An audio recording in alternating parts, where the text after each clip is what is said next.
Okay, so now we got the strings on, but they're obviously loose.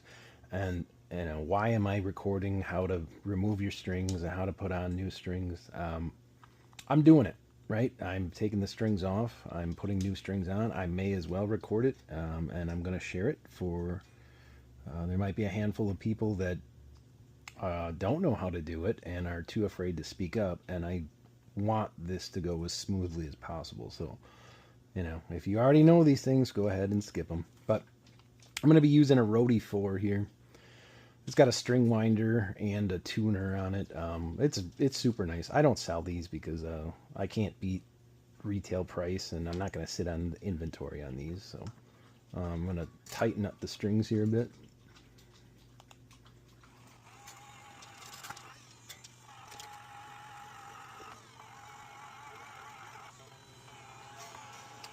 I've got a love-hate relationship with the Rode. For the most part, it's great, but every now and then it flakes out when you're trying to use it as a tuner, and then it annoys you.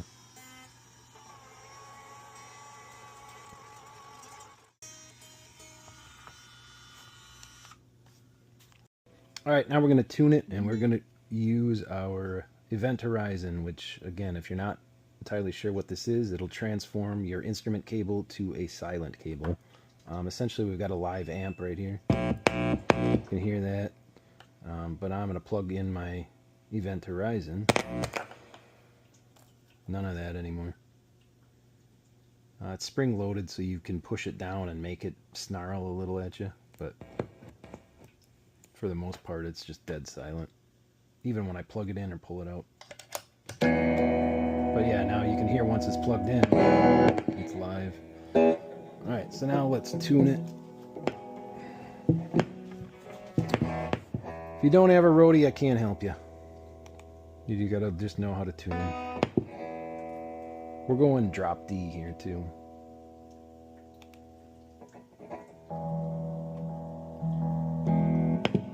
That's rattling pretty good in.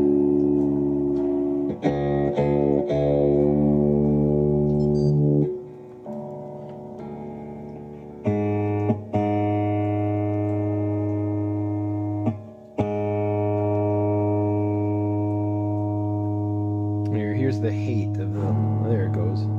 The hate part of the love-hate relationship is it just sits there sometimes. It should be, I don't understand why it's not more instantaneous sometimes.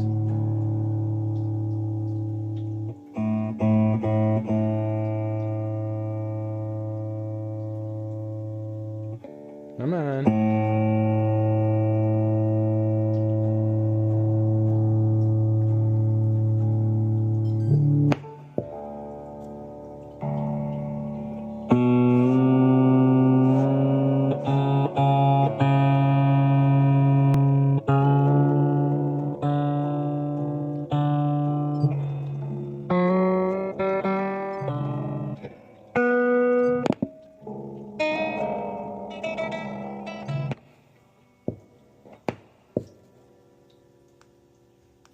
Okay, so now one thing that I don't think people do enough of is you got to stretch your strings after you put new strings on. And what I do is generally you just go right around the 12th fret here and grab the string, and I mean, you're going to give it a pretty good tug. You're stretching it out, you don't want to be too gentle with it. I was going to comment like, you're not going to break it, and then last night I broke the little string. But I mean, I was given it too, so I wouldn't. I mean, obviously they're your strings, but they got to get stretched, or you're not going to have any stability.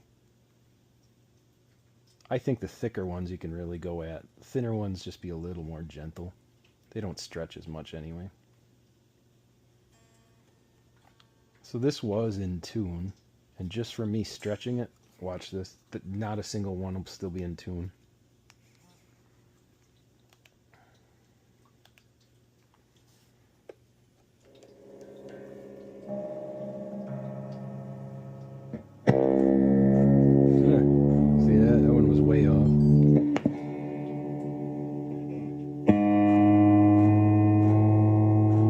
2.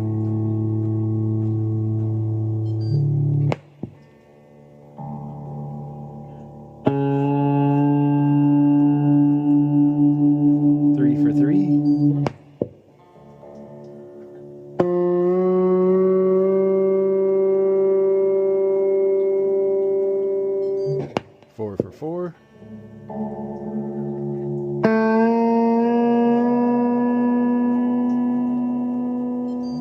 Five for 5. 6 for 6.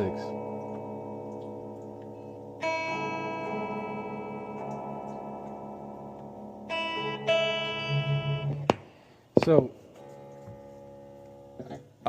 yeah, I mean, just from us stretching them like that, all 6 strings got out of tune, and obviously they become flat because you're releasing some of the tension. So generally, you're going to just keep doing that until there is no. You tune it, and then you pull on the strings, and you tune it again, and it's not. They're still in tune, and you just keep doing it until that happens. You can buy specialized tools to stretch your strings. I don't know why you would get one. Your finger works just fine.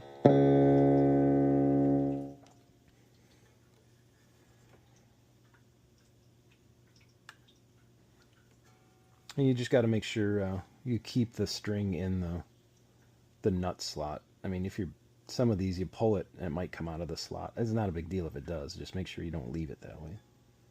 See, like right there, it's clearly up.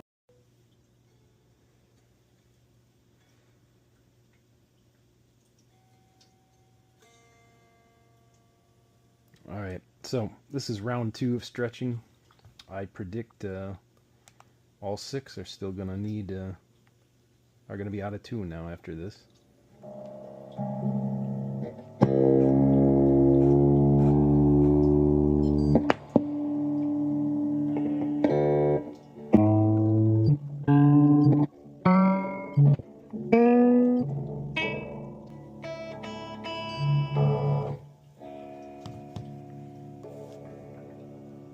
So you probably hear that little pop and crack. That's because the strings are touching the pickup here. So we'll have to adjust some of that, but again, no big deal. So now we'll stretch the strings a 3rd time.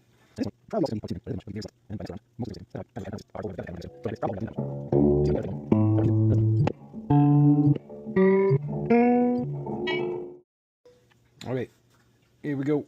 Another round stretching the strings.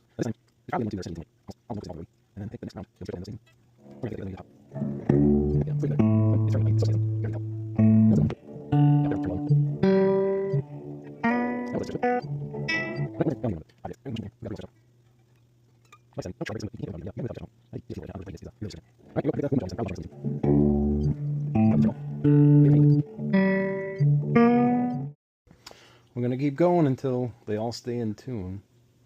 We're getting there.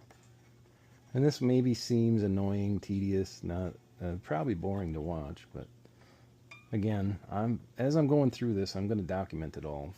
There's going to be at least one person out there who doesn't know these things and is too afraid to ask.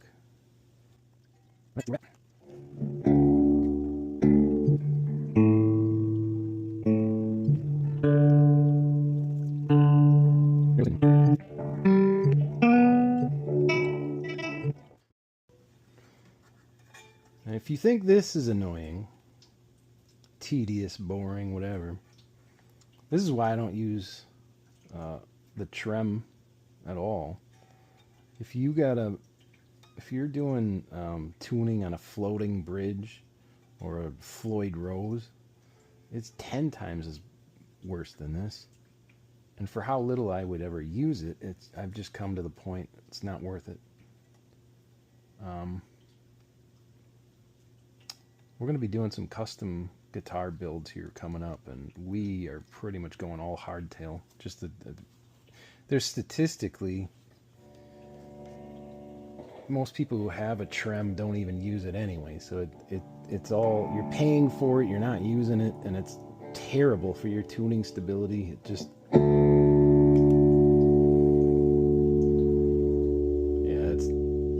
we're real close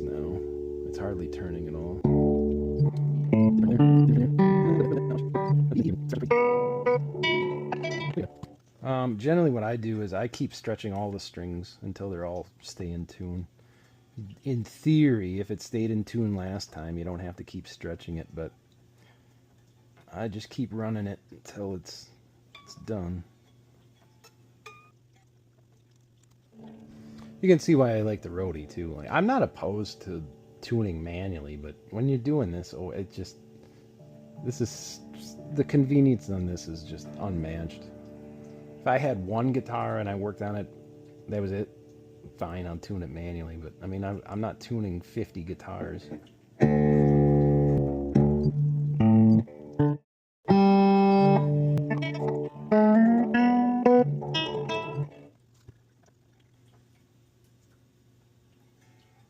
I can feel it too on how much better that barrel string tree is compared to the stock one too. The strings glide through there. It's the whole point of the barrel shape like that.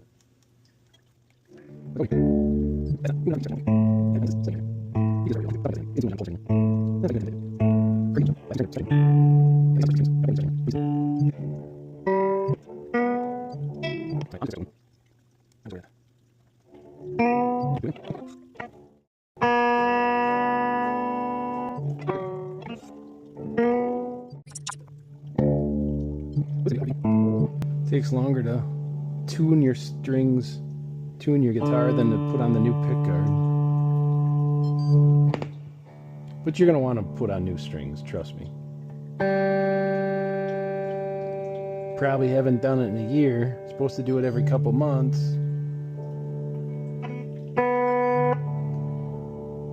And you want everything to be functioning at full volume for your Nebula. You want everything to be running in pristine condition for the Nebula.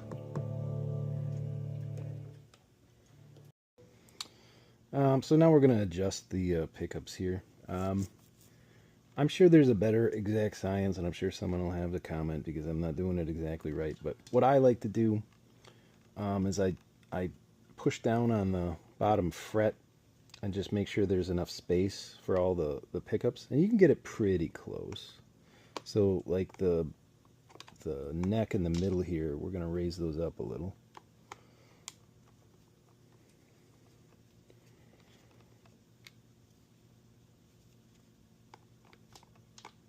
I don't use neck and middle that often, so if you got a different preference, have at it, but I generally get it pretty close at this point. Middle can come up too.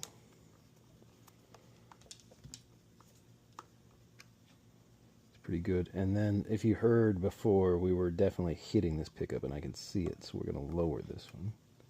Yeah, it's already, it was tight on the string. That's probably good. I might lower it a little more. And you can fine-tune all this stuff too. Try it out and make adjustments. And then we'll do the other side. Same concept.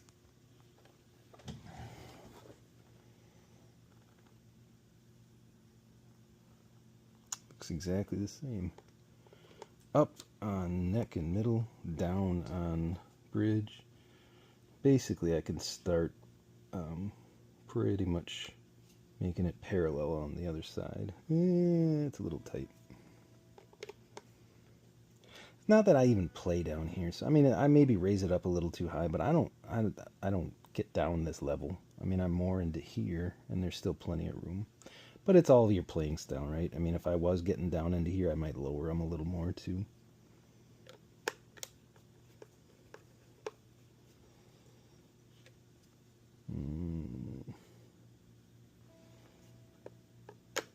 Little too high. And this one's got to come down.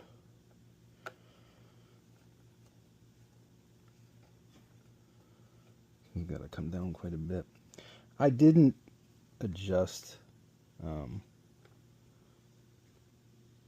Basically, did not adjust any of the saddles or anything like that, or the truss rod. And that's not the point of these videos right now. It's to get the Nebula installed, all that other type of stuff we can touch on in future videos, but we're not going for that right now. So I think we're good there. So now we're going to put the strap back on. There's our A and B guitars picks. We got black ones coming yet too. Now these are the rock locks. I love these things. We do offer these as an add-on item, and we beat retailers for a single set of rock locks. You just put it on like this, screw this on.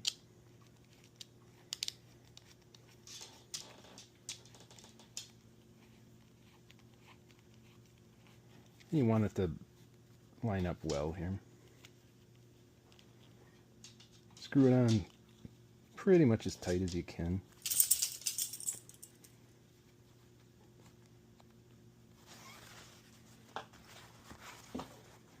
Here's the other one. So I mean, if you're following along, how long does this take to install? And for how great they are, it's almost unbelievable. You have to time it, but I bet you that's about a minute and we got our rock locks installed. And then how it works is it just slides over the strap buttons, and then you press these down to unlock it. So here it's on. It's not coming off. I mean, I gotta press these to take it off.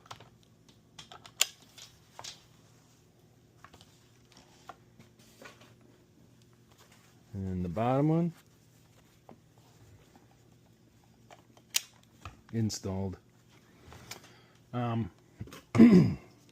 So now the last thing, with your package, you're gonna get Ernie Ball Wonder Wipe. You just got your dirty little fingers all over all of this stuff, so this is the perfect time for this. That's why it's included. And we do offer an additional one for, I think, 99 cents. If you want two for whatever reason. But these things are great. They've got enough juice in them to... They're not just dripping, but they got enough solution in them. And then they're nice because if you're using it... I generally like the spray bottle too, but... we are doing a spray bottle. You can get it on the electronics pretty easy. This wipe, you don't want to like purposely get it in some of the electronics and stuff, but it's you can get things a little. You can get in here like this, and it's not going to hurt anything. There's not enough liquid to really cause any problems. Don't linger, but again, that's one of the best things of these wipes. And after I'm doing all this, we're going to want to retune the strings too. I mean, I'm futzing around in there kind of. It's all a work in progress, but there we go. I mean, pretty as a picture. Look at how pretty that is. Again, I didn't have a problem with that pure white look, but this is sharp. We're going to get the headstock too, because we were up here a bit. I'm not going to get under there. That's not too bad. I think she is ready to rock and roll.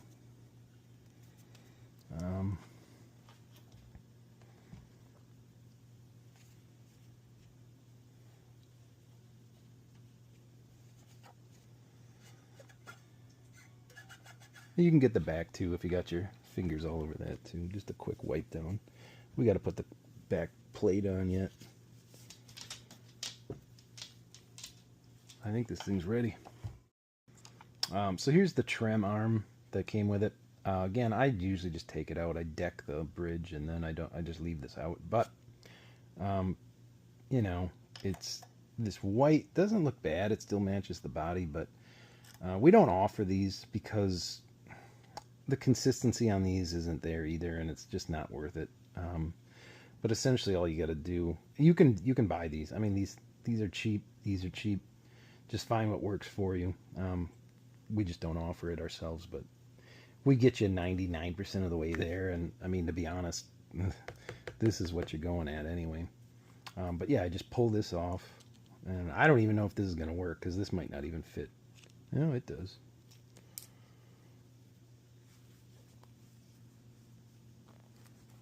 Not great though. Yeah. See, it doesn't even fit really well for me. So if I wanted to, I could try to find a better fit. But for all intents and purposes, I mean, that's not going anywhere. It just shows a little bit of the threading.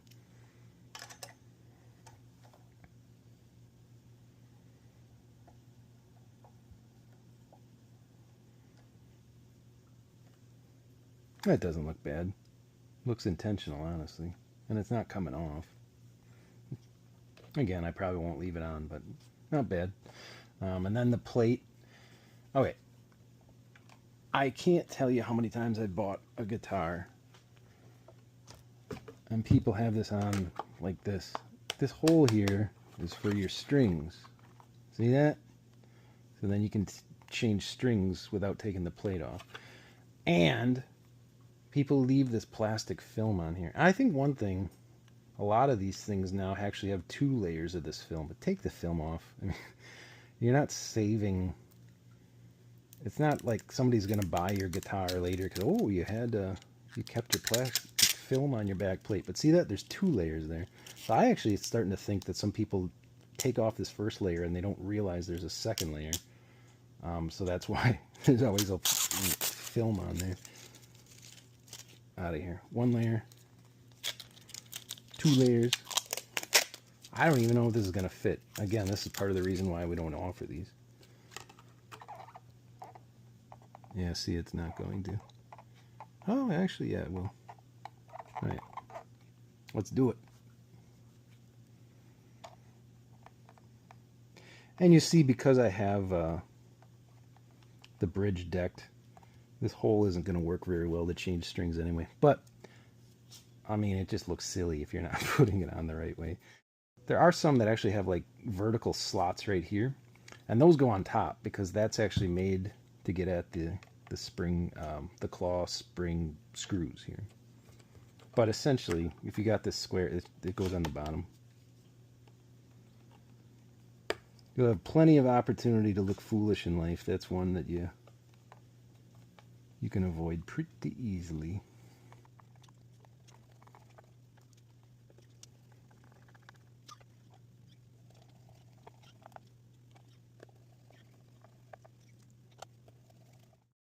And now that I just was touching all this stuff, again, it's hard to explain how these feel if you never had one. Like, they almost feel kind of dry.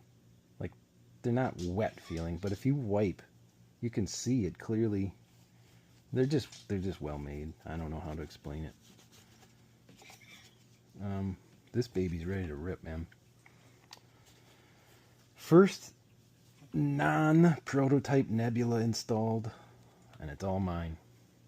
Eat your heart out.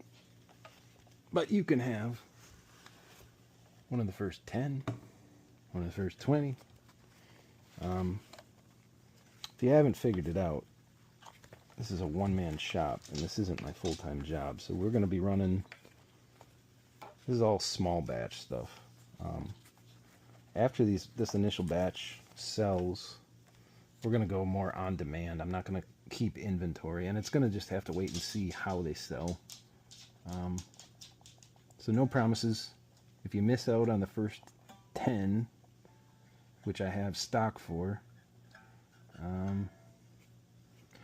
we'll have to see what demand is like, but I'm going to be building them on demand. So essentially you place an order, and I'll build it, but it's probably going to, I'm not going to promise anything faster than a week. I honestly believe it will take less time than that, but if I get, 20 orders, yeah, it might be more than a week, and I'd rather under promise and over deliver. But we'll see how it goes. This baby's ready to rock. And I need some time on the guitar instead of sitting here on the bench all the time. Thanks for sitting through it all. I hope you love your Nebula.